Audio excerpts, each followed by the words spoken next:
నేనైతే ఇక్కడ chicken soup చేస్తున్నానండి. సేమ్ ఎలా వచ్చిందంటే, చార్మినార్ దగ్గర రెస్టారెంట్‌లో ఉండే మటన్ పాయ టైప్‌లోనే వచ్చిందండి. అసలిక్కడ నేను చూయిస్తున్న విధంగా మీరొక్కసారి ట్రై చేయండి. ఎంత టేస్టీ ఉంటుందంటే చాలా టేస్టీ అండి.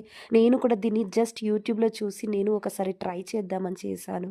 అసలు ఎంత బాగొచ్చిందంటే, అసలు సేమ్ మీరు నాలాగే ట్రై చేయండి.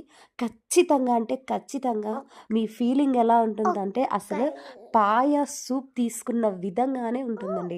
మీరు ఒక్కసారి నేను చేస్తున్న విధంగా ట్రై చేయండి. చాలా టేస్ట్. అసలు దీని సీక్రెట్ ఏంటో నేను మీకు లాస్ట్‌లో చెప్తాను. ముందుగా ఈ వీడియోనైతే పూర్తిగా చూడండి. నేనైతే ఇక్కడ హాట్ వాటర్ వేసుకుంటున్నాను. మీకెంత సూప్ కావాలో అంత ముందుగానే వాటర్‌ని హీట్ చేసి వేసుకోవాలి. ఇదైతే ఒక ఎల్లిపాయ గడ్డ, అలాగే నట్ పౌడర్ అండి. కలిపి 2 నేను మిక్సీ చేసుకున్నాను.